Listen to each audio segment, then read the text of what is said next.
I love it when people get outside the traditional stuff and like just go do it. Financially, it's a win-win. Like family, friendship, all of that. Yeah. It's a win. Yeah, don't let your dreams be dreams.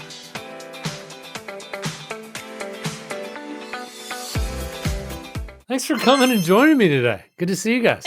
Thanks for having us. Yeah, love having you guys. Let's see, we have many topics to talk about. We've got we're moving to farms over here. We're going to turn into wedding venues, which sounds amazing. I'm super jealous about that concept, by the way. Talking about George Clooney was only 44 in Ocean's 13. Damn it. But I think he's like 82 now. Yeah, he might be 82. He might be 82. Anyway, welcome here. Great to see you guys. Let's talk about how people talk about the market and why that's good or bad. I think all the talk of the market is doing a huge disservice to like your everyday first time home buyer or like maybe even move up buyer. Someone who hasn't owned a ton of properties in their life. They're not an investor. They're not a speculator. People who just either need to get their foot in the door with real estate or like need a bigger home or a smaller home based on where they are in their life. I don't think constant narratives on social media, especially characterizing the market as a whole, is beneficial to anybody because it is so like local, personal. There's so many things that it doesn't matter if the market as a whole is like not great if it works for you on an individual. That's a good point. And then also, how often are these stories even accurate, right? And so, I mean, like you said, maybe it's a national headline, which might be accurate on a national level, but not in the DMV area where it's a better market. I was talking to a friend that owns a title company in Austin yesterday. Austin's a tough spot. There's a lot of people went in there and they were getting Airbnbs and they shut down the Airbnbs. So all these people bought these homes and they're really struggling. Every market's a little different, right? Yeah, I mean, you probably have like more people in your orbit who would be like first time home buyers or just getting their foot in the door with real estate. Do you feel like they reference like what they hear about the market? I mean, I think part of the challenge too is that with COVID, we saw those low interest rates 5 years ago, right? And there are some people who got in their first home and they're so happy they're holding on to that interest rate, you know, at 2 point something, 3 point something, even 4, right? And so they feel like they're trapped. They can't get out of it. And then we see their friends who maybe didn't buy or weren't in a position to buy at that time who are saying like, well, now it's just unaffordable for me and I'll never get that. And it's like, yeah, because it's probably not going to happen again. Or who's to say when it's going to happen again, right? Sure. So it's better to take that step if it's an option for you, as opposed to just waiting for something to improve or following, doom scrolling through every headline of, oh, it's just not going to get better. I'm going to keep renting or I'm going to keep staying in a house that's not working for me anymore. Like it is truly such a personal decision that it has to be the right time for you, the right house for you. Everything else situationally, we can really figure out. Talk about like, this is something that makes me feel old too, is, I mean, I think about like when my husband first bought his townhouse in Reston and the interest rate was probably like 5%, but no one was talking about the interest rates, right? Like he was just trying to like, can I buy my first place with like 5 or 10% down, like eke out that down payment and get my foot in the door with real estate? That allowed us then to have equity, you know, a few years later when we needed a bigger home to pull from. And we would have never bought a single family home if we hadn't first bought. It's a really good point. You got to start somewhere. But no one was like comparing their interest rate. Yeah, exactly. That's the biggest difference these last 4 years, I would say, right? Is the interest rate comparison. And how do you educate those first time home buyers like to get over that hump? I mean, that's a good example right there. Yeah, I find myself like referencing my own story kind of.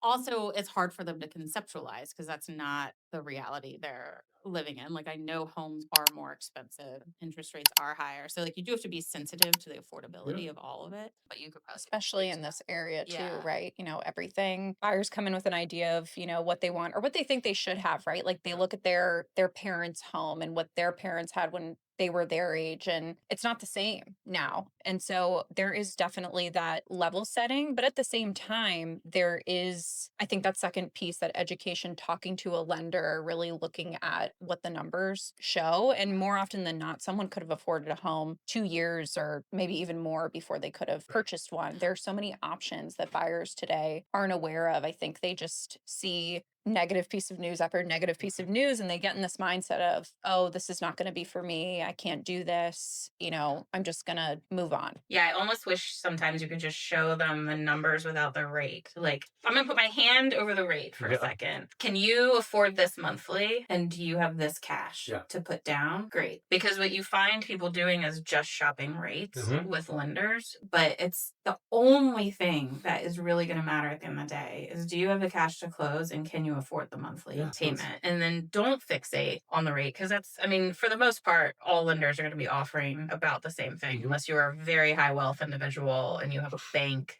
like a Wells Fargo or something that has a very low interest rate for you. But all in all, like, we're all dealing with the same interest rates. Your guys' opinion, is it best to talk to the agent first or the loan officer, or does it depend? I think talking to the agent first is good, because there are times when it's almost like a soft launch of like a restaurant or something. You can have a conversation with a realtor without filling out an application. And even though most applications are doing like soft credit checks at this point, there's something about like opening your entire briefcase and files and all of that to someone. So I think it can be a little bit more comfortable to start by talking with a realtor. And like just the other day, I was talking to a new home buyer whose husband is a foreign national. She's a citizen, but she was like, well, he needs to move here. We need to figure out his like visa. He doesn't have a credit score. But I was able to be like, no, there are loan programs that can just be totally asset based for a foreign national. So I would actually go ahead and talk to a lender versus waiting 6 months to think you have all your ducks in a row. Then doing that, like, let's just launch. Like, let's see what we have to work with now. And I think if she had thought she needed to talk to a lender first, she would have waited another 6 months. Yeah, it makes a lot of sense. I mean, you can never talk to someone too early. That's for sure. Part of what we've been talking about just demonstrates, especially for a first-time home buyer, there are so many things you have to learn for the first time. Like, what even is an interest rate and how does it impact my whole purchase that I'm going to make here?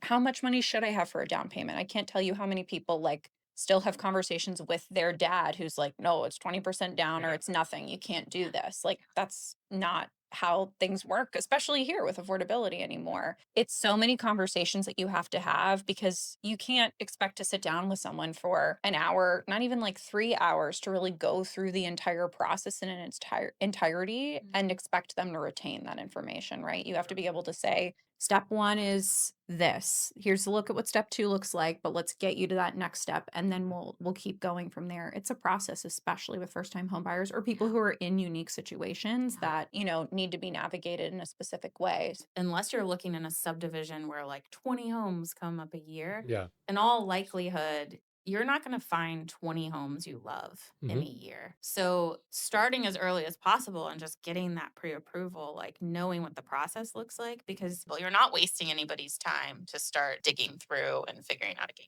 And sometimes it is that long-term game plan too, like especially somebody who approaches me and says, hey, I've been renting, I don't know, affordability wise, if what I want's going to be available for me.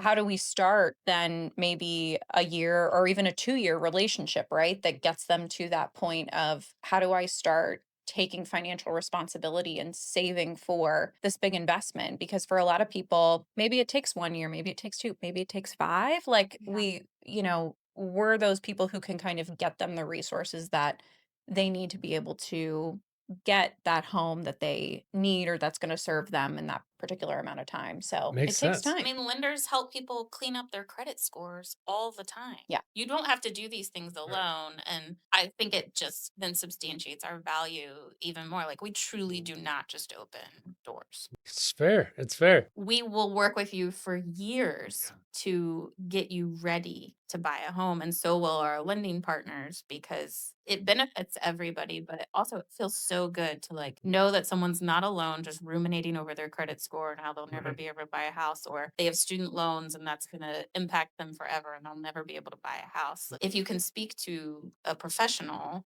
there's usually a solution. Talking about affordability. So when I was 22, which was a couple years ago, me and 2 other friends, we were going to go buy a 3-bedroom condo together. Just like, we didn't have any money, but back then this was like no doc time frame. Like, it was a long time ago. Anyway, didn't get it, unfortunately. They told us the verbal. This is an amazing place in San Diego, Little Italy. But my question is, are we seeing that a lot more where like, not people that are married, but friends are just buying homes together? Is that happening more or less in today's day and age? I don't see a lot of it. I am seeing couples who may or may not get married but are living together anyways going ahead and making that investment together, which could make sense. Like if Sometimes you buy 3 houses together before you get married. There you go. Sometimes. and Occasionally. you may never get married, but you want to live with this person, and it just makes financial sense at this point that you both benefit from being owners. I don't deal with like a lot of like friends going in together and purchasing, but you've had some interesting scenarios lately with like multiple family members. Yeah, I've seen a couple of like multi-generational family Mhm. situations where, it serves an aging parent to move into a larger home with their, much older child and their spouse or their family, one to provide childcare and assistance, but then two, so they have that assistance as they get older. People will buy with the intention of doing a house hack, right? Mhm. So like this mortgage will make sense for me if someone's renting out that second or third bedroom of that condo, right? I did one of those deals last year where someone knew purchasing it. I need someone to come in and rent at this amount of money. And so when we were looking at properties together, we would just evaluate that based on, what their potential rental income is going to be. And, he's then building equity, getting all of his bills covered, and it's great. There's so many different ways to slice it. And again, working with someone who you just don't have to do these things alone. Like you might see an idea on social media. Like that's the other thing. Like all the financial gurus on social media, like, ugh. And you see this stuff and you're like, oh, I would love to do that one day, but like YouTube doesn't show me exactly how to do it. Like this is why you call a professional who can then like, as you're looking at a purchase, run rental comps side by side. Again, it's a spreadsheet exercise at that point, like, some emotional attachment to it, but also like at that point, it's just like, do the numbers make sense? Yeah. And is this a rentable extra room? You two got together. I believe it was at a dog park. It was a dog something. Yeah, We Rustin. love dogs. We love dogs. We specifically love hound dogs. Meg has 2 beagles. I have an American foxhound Oh my that God, are yeah. so funny when they play together because my dog's so tall. Her beagles are so short. They're chasing after her. She's like, how did I end up in this backyard? Yeah. We met at Reston Town Center's Dog Fest. Dog Fest, It's that's every year. It's every Yeah. year. It's a fundraiser Nice. for canine companions. It is an adorable day for all. And so 2 years ago, I got a tent for Compass for the first time and was setting up, all the vendors come like early morning and they set up, and I just went for like a little walk after the table was set up. I walked over and she was setting up for her old brokerage, and we were the only realtors there. We really only talked for a little bit, but we kind of just hit it off and started stalking each other on Instagram, I think. And then I was kind of like, I wouldn't mind adding another teammate. And she was like, I wouldn't mind meeting. It was really like 2 meetings. Like, I remember the second time being like, all right, so this is the structure. Like, you like go home and think about it. Like, whatever you want to do, like, we'll stay in touch either way. And she was like, no, I'm prepared to say like, yes, like Right now. Yeah. I was like, all right, like brought the broker into the conference room so they could meet. It's just one of those, number one, they always say like when you meet someone awesome, even if you don't have an exact like vision for it, it's the people you surround yourself with that are going to have the biggest impact on life and in business. So like I usually just go with my gut. Let's talk about the advantages of a smaller team. I think you've probably been on larger teams in the past, and tell us about the smaller team and the advantages, pros, and cons. Yeah, for the first 8 years of my career, I was on a large but fairly unstructured team. Like we weren't all coming in and like dialing phones together or any of that. It felt like family. It was really nice. When the time came for me to make a switch, I was really excited to just be a solo agent for a while at Compass. And about a year or so in, I was like, I'm pretty lonely, actually. Like I would see small teams in the office and I was like, I actually don't want to do this totally alone. I think for us or people who are maybe wired the way we are, we can both be a little bit like bullheaded, a little bit stubborn. Okay. I don't think either of us would deal well in an environment where there was someone who was like, you have to do this every day. I think people like us and us specifically like get into this business because you want some unstructured freedom, independence, autonomy to like create your own day and be like a true entrepreneur and creative. And I know I wouldn't want someone telling me how to spend my time. That's why I left the corporate world. I know Alexa wouldn't want me to tell her how to spend her time. So Yeah. I think some of that partnership, helping each other, but in a way that's not all defined by a spreadsheet, has been beneficial for both of us. Yeah, I would agree. I think we have the flexibility to kind of run with our business together and separately at the same time, for how crazy that sounds. Like, Yeah. we really provide our clients, I think, with a really seamless experience where whether they're getting me or they're getting Meg, they're getting a really, I think, authentic, smooth, calm, transaction, interaction. And I think we both just have the benefit of life comes up, like things happen. And so now we have a teammate who's there to help support us when we need it. I know for me, I'm newer to the industry. I've had my license for just over 2 years now. Like, I really lean on Meg in unique situations. This has never come up before. What should I do? How do I handle this situation? And I know, at least for my clients, it helps me be able to provide them that level of experience that maybe I don't have on the ground yet, but we have, and we're fully ready to support them with as a team. Yeah, I think it's all the benefits with none of the cons, really. Yeah. Like, we do our client event. Like, we genuinely really enjoy hanging out Yeah. together. I can see it. That part is like super easy. So like, we want to do client events together because that's Yeah. a social event. It makes it more fun to not be alone in this business Yep. doing some of those things. And then we do some of our separate marketing, but then when we do stuff together, like, you can see, like, it's like pouring gasoline on it. Like, even views and stuff on social media, if we make a video together, like, that is so much better received than when we do stuff alone. But there's a time and a place for both of it. To me, it makes it more fun. It gives us each support when we need it, that's built in. So you're not like out there looking for someone to show properties for you if you're on vacation. We're very similar, but we're different too. And even though I think our clients know they're getting a very similar experience, like, we help each other a lot, just with differences in our personalities, views, how we would help a client in a situation. Yeah. It's nice not to just be in your own brain. Throughout my career, I've always had business partners, and times have always gotten extremely tough in every business where you're like, I can't imagine dealing with this on my own. It's nice to have that person there in battle to like figure out the impossible things, I'm only laughing because, like, maybe 2 weeks ago at a coffee shop, I was having an existential breakdown. Yeah. Which, if I don't know who I would have gone and met up with Right. and said all of that to Sure. in that moment. Thank goodness, like, she didn't bail on me. I have friends that like own their own companies, whatever, completely. And I'm like, man, figuring out that all by yourself, like not asking anyone, like I have no interest. You need that gut check, I think, in times too. Like, there are so many different ways to approach interactions with clients, other agents, vendors. Like, there's so many different ways to write a contract that makes sense, right? Like, different terms and all of these things, like Meg said, we have a lot of similarities in our personality, which is great, but we have some differences too. So being able to say, like, number one, am I being the jerk here? Or like, number two, like, I'm thinking about approaching it this way. Like, what's another creative way we could see this? Or, man, I'm really not getting through to this person. What do we think is a good option here? Or, yeah, I need to like vent for 9 minutes over a voice note, and then I'm gonna feel okay. I'm gonna feel heard, and I'm gonna move on. Like, we really have that great type of relationship. Yeah, it works well. And honestly, like, to the point that the clients even say it out loud sometimes. Like, We're very aligned, intentionally and unintentionally. yeah. Weren't we like accidentally wearing the same outfits for a while? Yeah, There was something going on where we'll it was do like, that. As I was gonna say, how do you keep your brand and service consistent when working with clients? I mean, I think we know it's just natural.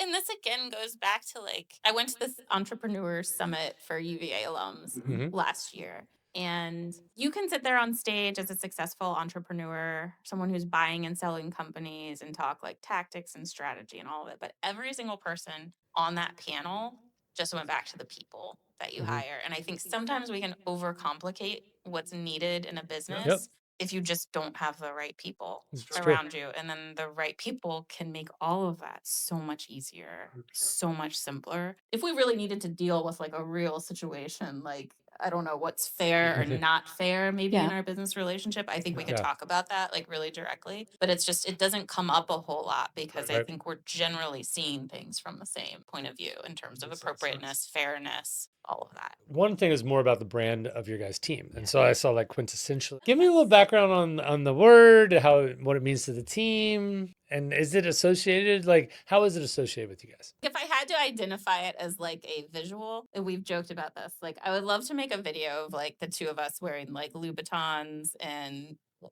fancy dresses and walking into a listing appointment, but like taking off the hair and the makeup, not the dresses and the shoes and the heels, and just being like, this is what you get. Like you're gonna work with two people who are abundantly focused on making you feel comfortable. I think sometimes in this business, glamour attempts to trump Yep. that one-on-one like human hand-holding Sure. experience, and it kind of depends on the kind of business you want to have, and that's everybody's individual Yeah. decision. But I think for us, like, we are just super authentic, like get your hands dirty, workhorse kind of people. Yeah, we're very much like what you see is what you get. I mean, we're both here in jeans. Like, I this hat this is what hat, most of us are wearing, or love both it. of us are wearing most of the time. most of Yeah. the time. I how it mean, is. and it's not because, like no pride in the appearance or anything like Uh-huh. that, but we're working. We're focused on the relationship, the experience, the connection with the client, so much so that a lot of those, that's why they hire us. That's why Yep. we are their realtors, right? Like they connect with us, we hear them, we see them. It's not because I walked in a really great J. Crew linen matching pantsuit, which I do have and I love We wearing. both love fashion. Like, it's fair to Yeah. say we care about these things, but like, I want how I approach like a listing appointment to be that as soon as I walk in, the seller can see in me someone that they could text, call, email. Like, there's no facade. I think you said something, which is just the fact that your goal is to make people feel comfortable. Like that's something that's probably not focused on enough in all businesses, in many different industries. And how important that is, and it's like for us, first of all, we appreciate the casual look and feel, as you know, from our Yes, t-shirts and our style. I fought very hard in this boring title industry to let people be casual, I was actually It's wrong. finally So she happening. said, I'm going to wear the hat. And I was like, go for it. 99% chance Latane will be I wearing a hat. but usually you're wear a not. hat. Yeah. In fact, I had a hat and t-shirt on for a podcast yesterday, but I try to mix it up every once in a while, You need to. You got the clothes in the closet. You got to wear details them, me, Yeah. But like I'm a real estate investor. Like my husband and I have invested in a bunch of properties and we renovate. So like I think in a lot of ways we talk about like synergy in brands online and in person, right? Like you can't see me dressed up like that and then see me like knocking out a wall or, taking up trim or painting. Like, yes, everybody can do both. But I think when it's down to who I am and what we want to show our clients, it is like, yeah, if you've moved out of your house and you need 5 light bulbs changed, Yeah, I'm like going to Home Depot and I'm doing it for you. Talking about investing, I believe we're investing in a farm. Is that right? And are you living in it and then renting out for weddings? Is that correct? Or are you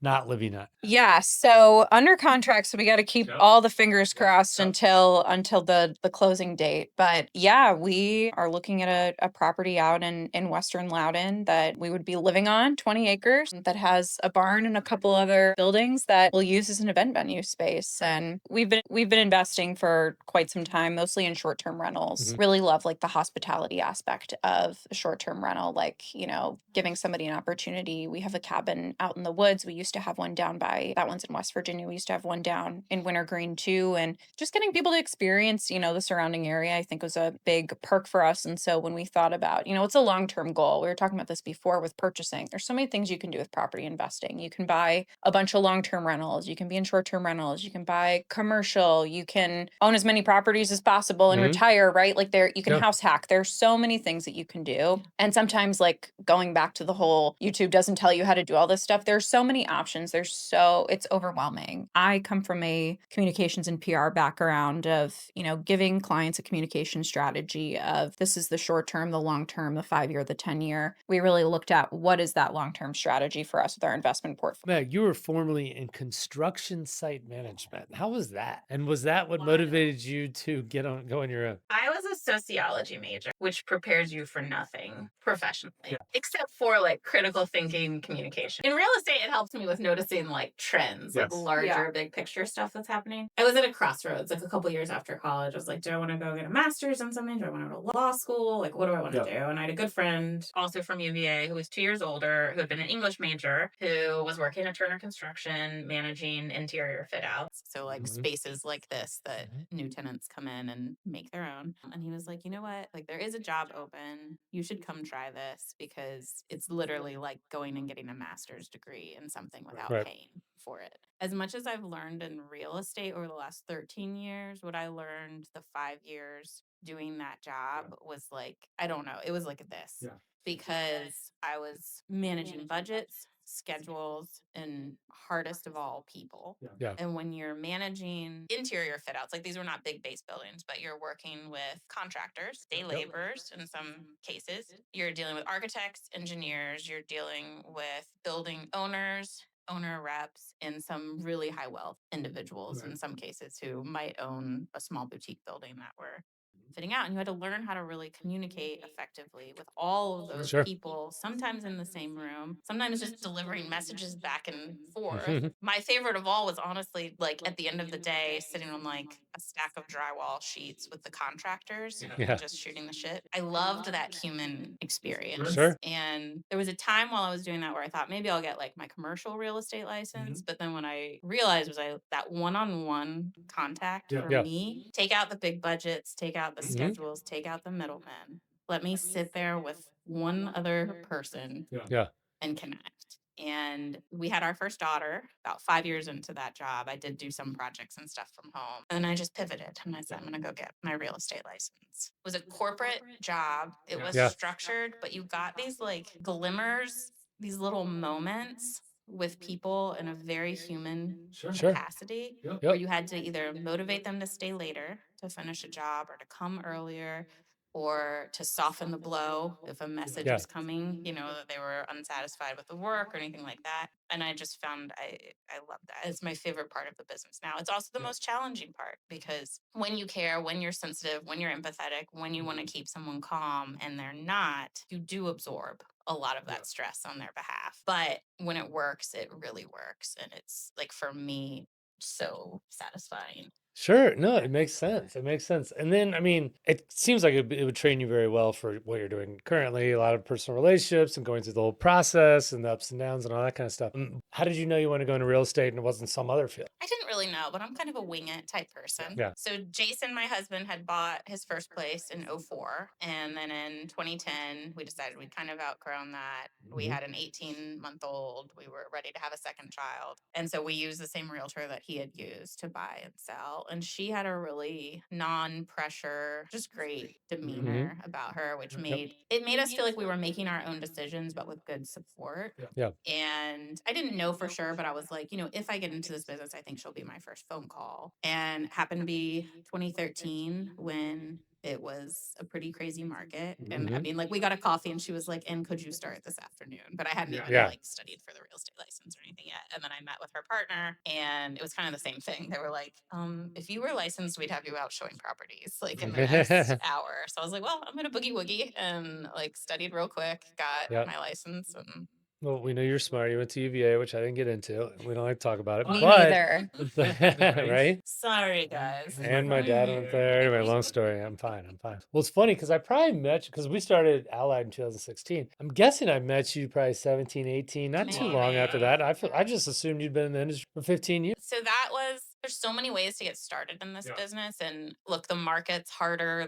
Everything about this business, I think, is harder than it was 13 years ago. But for me, I'm going to generalize, but I think a lot of women in this field, as opposed to men, want to feel confident that they know everything before they start working with clients. Yes. I think sometimes men will jump right in, but that is not usually the way my female colleagues have been wired. So for me, I started as a showing agent because I didn't have all the liability. But I could like learn as much as possible so that then a year in, if a friend asked me, about buying or selling, then I would feel confident. And that's not who I would be at this age anymore. But at the time, it was a perfect way to learn a lot in a short amount of time by just being fed. But I also think like real estate is funny in that way, in that like you get your license and you're thrown in with everyone else. Like your first transaction, which was true for my transaction, you could be on the other side from someone who's been selling real estate in the neighborhood that your client is buying in for 25 years. And Yeah. it's like talk about like varsity versus freshman sports, Yeah. right? And there is that feeling of, am I doing my like fiduciary duty for this client if this person seems to know everything and you know, this is my first time. And yeah, I think it impacts women a lot more than men, but it's kind of a hurdle that you have to just get over with more experience and more Right. time. Well, many times those dudes that were going and doing it were also making a fool of themselves too, because they didn't Oh, know. yeah. They didn't know what they were talking about. Confidently saying the Yeah, wrong thing. exactly right. And then how did you go from PR to becoming an agent? Honestly, through property investing. My husband bought his first place when we first started dating and renovated that, house hacked. And then we moved in together. Then we purchased our home together in Reston. We fully renovated that property as well. And then just kind of continued that cycle of buying investment properties, renovating, holding those properties or selling them, investing in something else. And, you know, I got into PR because I thought I wanted to do journalism. And then I had an experience in college where I would finish an internship and be like, man, I'm glad that's not my job. And so then, you know, like So one of the good things about internships, that's what they're right? for, Yeah. right? And so, you know, graduation came and I was like, well, I guess I'll give PR a shot because, you know, again, journalism, it's not easy. It wasn't in 2017, it wasn't easy to find, you know, a job. And I wasn't really committed to moving to like middle of nowhere USA to become a local reporter. So I got into PR and I worked in the industry for 7 years and we were doing this investing on the side. And I said, you know, I wanted to figure out where I fit, really get into the business side of things. Yeah. And so, you know, let me get my license. Worst case scenario, I spend a little money and I know a ton about buying property. Yeah. Great. And it just so happened that right as I was waiting to get my license, because sometimes it takes forever. It took 2 months from when I took the exam and passed to actually be a licensed realtor. One of my friends was looking to buy his first home, and I was able to see what our off markets were at the brokerage at the time. I found him a property that was absolutely perfect for him, and I said, "Hey, let me set you up with this agent since I'm not licensed yet. You know, they'll pay me out a referral, and I'd rather you be in the right property." He was scheduled to see it on a Friday. Thursday, my license came through and I said, Yeah. we're going to see it and I'm representing you. And we put him under contract that Easter Sunday. So it's just really the interest in it has grown Yeah. from there. And, you know, just last May, 3 weeks before I got married, I said, you know what I'm going to do? I'm going to quit my other PR job and I'm going to go head first into it. Part of why like Meg and I, you know, were able to partner up. I needed someone at the time who understood that I was still working full time in, you know, in PR while I was, you know, keeping these investment properties afloat, building my business Yeah. and, you know, being able to live, you know, survive. And she was really open to that. And I think in a lot of ways that other people wouldn't have been. Yeah. And, you know, now we're here over a year and a half later. Yeah. And I will say, like, this is a perfect example of, like you were talking about, like, you could be a brand new agent writing an offer in a neighborhood with a listing agent who's Yeah. been selling that. And I've been doing this a lot longer, like in a traditional way than she has, older, all of that. But like, this is a perfect example of like, she and her husband have learned so much about not just the investing, they've learned about land, properties, they've learned about all the financing hacks you can, I mean, like she is your go-to. The ultimate MBA, you know, is actually doing the work. If you are like gonna trade a whole bunch of properties at one time, or you need to leverage this one to buy this one, like they have, I mean, they're both very smart people who have kind of taught it to themselves too. But then in doing that, I would say like she's the expert in Yeah. a lot of ways. And that, like, I've never really touched a lot of that stuff. My clientele has been like just more, you know, residential kind of basic primary home. It's a great level of expertise that you can help your clients with. And by the way, very impressive what you built in such a short amount of time. Once we learned what her age was, it's very frustrating, right, for us. The house hack thing is a great thing. Like, so I was married in San Diego and we found this like guy who was a doctor who worked 20 hours a day, lived on the other side of the house, paid us $2,000 a month. I mean, it was the greatest deal Yeah. ever. Yeah. And so that is an amazing way to create affordability. Yeah, Yeah. it is. Like I've got a client now who is going to move out to Waco, Texas, buy a ranchette and like essentially build a family compound. Like the grown sons, the grandchildren. Like I love it when people get outside the traditional stuff and like just go do it. Financially, it's a win-win. Like family, friendship, all of that, it's a win. Yeah, don't let your dreams be dreams. I mean, that's part of the thing with the I love the it. thing with the whole farm is like we've been talking about like a similar concept with our friends and you put that out in the universe and then it presents itself. And so our friends have been joking with us like, "Oh, you've been, we've all been saying like, wouldn't it be great if we all lived on the same property and we had our little golf carts or ATVs and we could all meet at this spot, for happy hours and drinks." And we were like, "So we're buying it. Your move. We made it happen."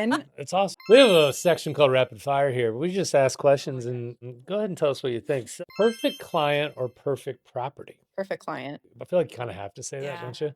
But I mean, I think that is the right answer. You I like can that. market the perfect property all day, but it's probably expensive. It probably needs the right kind of buyer, and those don't show up all the Yeah. time. What's the hottest neighborhood in Northern Virginia? I think lakefront property in Reston Okay. is the go-to. Yeah. And that was not the case even 10 years ago. I Yep. think it felt a little stale. Not everyone was purchasing it, but that is the money situation. I like now. it. Yeah. I would say the detached home subset of Leesburg right now, like being if you can be walking or short driving distance from downtown Leesburg, that's the spot. I'm gonna go ahead and throw my own one, my own neighborhood. So I moved to Seminary Ridge, Alexandria. Are you familiar with it? St. Stephen's High School. And so I moved in there about 10 years ago. And I was like, man, first of all, it was cheap. Like it was like Arlington was like 1.8 to 2 million. And then over there, it was like completely renovated house for $1 million. They have huge wide streets, sidewalks. I mean, I was very impressed at like how big everything was. And there was no neighborhood sign. Some places you have neighborhood sign. You like, that's the neighborhood. There was no like neighborhood. I wonder if that was the issue. Anyway, it's gotten to the point now where anything that comes on the market, it's gone. Yeah. Because like everyone, I don't know, it's St. Stephen's High School or what, but like I really do love that place. Highly recommend it. This is like a good study in sociology Yeah. too. Like there's one neighborhood in Reston where I currently have an off-market property Yeah. that it's a treasure. They still do Halloween parties, 4th of July parties. Like that neighborhood is just known. And again, there's no subdivision. How did it become that? Like, how did Yeah. that become the brand of the neighborhood? Like that social fabric is so powerful Sure. there. And the social fabric has driven up the prices. It has. And then the other thing I would even say is trust your gut, right? If you're like, man, this neighborhood is great, even if no one else sees it, if I had been smart and I'd bought up a few of those homes in the neighborhood about, 5, 7, 8, 10 years ago, I'd be looking pretty right now. All right. Would you rather represent buyers in a competitive market or sellers in a slow one? Sellers in a slow market. Every house sells. Yeah. So if you can have a listing, you will have a sale. I've sold very strange properties over the years. And yes, they might take 60 days, they might take 100 days, but they always sell. There is a buyer for every home. So if you can have a ton of listing agreements in place, just in terms of like basic calculation, you're probably in a better spot in terms of sales volume than working with buyers in a super competitive. Yeah, I would agree. Listings are so strategy driven too that I think with the right strategy, even if it is a price adjustment or a change in staging, photos, whatever it is, you're in so much more control than telling a buyer for maybe the second or the third time Or someone 18th has time, like, yeah. someone has more cash than you. I'm sorry. Like there's no fix to that challenge other than consistently adjusting their expectations or criteria, and that's a hard conversation to have. What's one feature buyers cannot get enough of in 2025? I think the truth of the matter is, especially in Northern Virginia, I think that when I show a property that has just been flipped Yeah. with basic builder Mhm. standards, it honestly doesn't usually, for my clientele, speak to them in the same way that if I were to show a similarly sized home with maybe a renovated kitchen, but then maybe some quirky spots that Yeah. haven't been touched yet or allow them room to make it their own. That is usually the ideal scenario. Yeah, I was now. gonna There's say just some semblance of character. original hardwood floors, but an updated kitchen and bathroom. Mhm. Yeah, Like yeah. there's no one, I think people are tired of the gray and the Yeah, white the white on box white on and white. it's a great palette. If you are doing a flip, it can help somebody Yeah. make it their own, and there's a benefit to that. But I think the buyer that wants to come in and put their stamp on a property is looking for something that has a little bit of quirk, a little bit of charm, but the roof's new, the Yeah, HVAC's yeah. updated. Like, It's a careful balance. And again, Yeah. it's why I love it when a seller will call us very early, because sometimes they're pleasantly surprised at the stuff we tell them not to do Yeah. before listing. Like, don't touch that bathroom. Like, it's Yep. it's actually cute. Don't spend money on that. Let's like check the HVAC. Let's Yep. check the roof. Let's make sure some other things are in Yep. order. But like HGTV or social media is telling you to renovate the whole house, and I'm going to tell you not to. we're going to tell you to Yeah. get a new front door Yeah. and paint something. Right. I did some house flips back in the day. I don't have time for it anymore. But I was always trying to be like, I want something in this place to be unique when they walk in. They don't see it in other flips. So like one thing that I remember I did was like under the stairs, putting like wine bars under the stairs, integrated into the wall. Looks like art a little bit. Like those little things, in my opinion, they stand out. And it's like, oh, they did something here. They thought about it. They didn't just flip it. So I don't know. Do you see that a lot, or in like today's new constructions? I will say, like, at this point, a majority of my business is Reston in and around Reston. So there's no there's some new construction townhomes, but there's no new single family homes in Reston. All these homes were built like late 60s to like early 90s. They all have that opportunity for a seller to have renovated some things Yeah. and not others. And I've actually found that's seasoned in an even better way. And I think because sellers see that, like, all right, their neighbor who had kind of this quirky spot in the basement, but like put up some cool shelving, or had the original hardwoods, like theirs sold. Maybe I could leave some of these things alone and just focus on that. I don't know.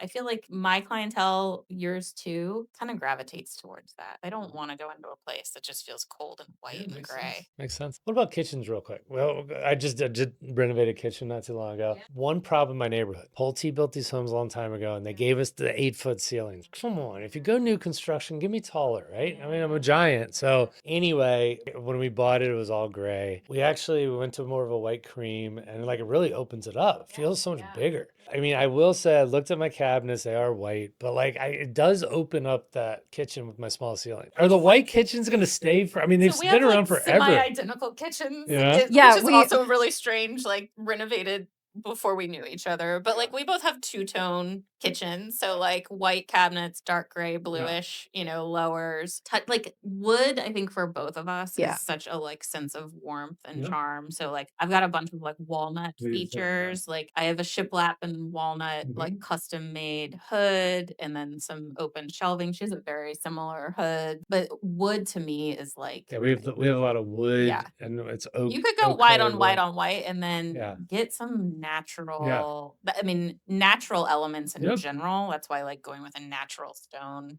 Yeah, or all of having that. fun with your backsplash, Yeah, right? she's got a really fun backsplash. We have a lot of white happening with our cabinets and our countertops. It has some nice like light blue veining. I kind of like a blue cheese sort Yep. of situation. And Yes. we have these large format, very Mediterranean tiles that cover the back of our backsplash, and Mhm. it is like truly the focal point when you come in the room. And so I think it can work. It's just more of the gray, what is it, agreeable gray. Yeah. That makes sense. You have to mix and match appropriately. Yeah. Have fun with the way you redo your home. Worst home staging mistake you've seen? I have a pet peeve. The two armless chairs. The bistro chairs. Like a Yeah. bistro set They in every sit- room of the house. They're they're in the corner of a room. Is that Yes, what it like is? you could Yeah. have like a cavernous empty room. Yes. And there's two armless chairs with a table in between. Yeah. And then like you see that in like 3 different Yes, rooms of the yes, house. And yes. I'm like, I mean, why stage at that point? Exactly. Honestly, right? nobody's gonna sit in one of those dinky chairs. My master bedroom, there was like this just random chair in the corner, and I was like, "Is that a thing? Yes, Is that yeah. am I gonna go sit over there?" When we bought our house, every bedroom except for the master was staged as an office. Yeah. And this is actually really cute. My younger one was 4 when we were buying the house. And so we were like, all right, well, June will have the front room, you'll have the back room. And she goes, I don't want the office. And I was like, no, it's a bedroom. It just has It just a desk. looks And she's big like, enough. I don't want to live in the office room. That is Like, hilarious. because for kids, it's also permanent, you know? Like, Yeah. no, Oh, like yeah. that'll come out and we'll put your stuff That's in. But great. I don't know. What's your pet peeve? Not staging and Yeah. thinking that it's going to sell the same as something that is staged. There's Yep. a time and a place not to stage. You know, you're doing a flip, it's, you know, a rental investment property, someone's moved out, really clean. Sometimes those things just sell themselves immediately, but I think someone who is, you know, a seller who is unwilling to have that input and help, even if it doesn't need to be staged. I have a condo on the market right now in Leesburg with the most interesting art taste ever, and it's a special listing because of their yes, design and it's choices. so fun. It didn't need staging, but if that were empty, it would not kind of give you that same Yep. warm Sure. energy. Yeah. And so I think not staging can be a strategic choice sometimes, but I think when you don't, you run the risk of being put up against something that is staged, that's a buyer can walk into and see themselves living in. You can tell the stagers that are newer to the business who I think have a better vision sometimes. Mhm. I just feel like when I first started in real estate, it was like small pieces of furniture in every room in Yeah. a way that no one would live. We were just filling spaces. And now, like, there's certain stagers where like the staging becomes what everybody's talking about Yes. Mhm. when they leave the listing. And number one, it makes you feel really good as an owner because it shows like your pride of ownership that you Sure. invested in positioning it this way. It makes you look like a hero as a listing agent. Like, oh yeah, I know. The staging's pretty awesome. Yeah. If your team were a famous TV duo, who would you be? So, have you seen Hacks? I have not. The premise, and the only reason I think this is true is because we do often refer to our age Yeah. gap friendship, and I think we can help each other see things in different ways Sure. because of this 15-year difference. But it's basically about a dried up stand-up comedian out in Vegas who a young writer is hired to come and help write her material. Their relationship is beautiful, Yeah. but also like antagonistic and crazy and chaotic Yep. and everything. And they help each other kind of in different ways. It's hysterical. I mean, it is, and the age gap, but I mean, this is amazing. Have y'all talked about this a lot? Yes, we Yeah, have. we have. Yeah. For both of my daughters, like she's cool. So and it does bridge the gap. Like for me, I mean, I can only think about this like semi-maternally. Is like I don't want to patronize her by being the older person because she is a force to be reckoned with. And like I feel like I am your mom. Maybe being the older one is even more fun because I learn a lot about generationally the differences, and it interests me. Like I went to her 30th birthday. I Yeah. loved hanging out with her friends. Yeah. It allowed me this like window to like come home to my girls and be like, "Oh my god, I hope when you're 30 that you have Yep. this group of friends. Like you're not on your phones when you're hanging out." Like all of them, it feels like a generational difference Yeah. than when I'm with my friends who I love very much, obviously. Yes. But it gives me like this window. I have a friend who I met, it was like 2 years ago. He was 39, 38. And then so I went to hang out with him, but he was hanging out with like 35 and 30-year-olds. And it was like, this is fun. It's always good to be around youth. I think too the benefit for me from more of a personal standpoint is, you know, I'm at this point in my life where like now the weddings are slowing down and people are having kids and they're having like these major life changes and making these big decisions. They're moving to farms, they're having their second kid, they're, you know, all these things are starting to happen and it's scary, right? It's kind of that next move after college, really. You know, you have all this period in your 20s, and I've been very lucky that a lot of my friends that I've been close with from, you know, high school and college have stayed in this area and we've built a really great group. It's kind of the next time where you see change happening. And I think it's a little scary. It's a little anxious. Like when I turned 30, I said like, you know, the only thing that freaks me out about this decade is it's like probably the decade I'm going to become a parent, right? And that's new. And I think Meg has really shown me on a personal level, you don't suddenly become boring and your life is constantly revolving around, you know, what's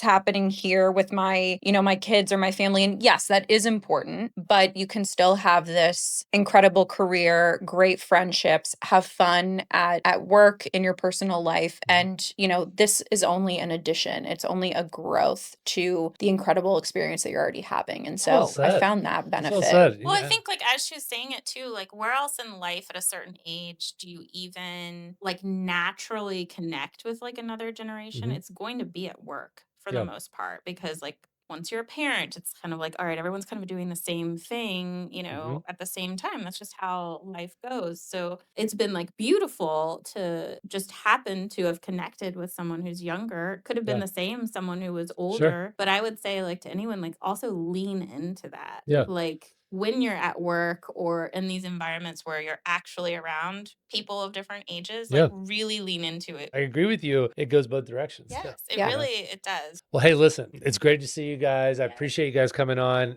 People out there that want to work with you guys, what's the best way to find you? So easy website is megmarshhomes.com. It has both of our contact information and like bios and all of that. You can find us both on Instagram. She's you say The it. Alexa Sachs. Yeah. And I'm Reston with Meg. Love it. Hey, thanks so much for coming on. Thank you Thanks for for having having us. us. Appreciate it.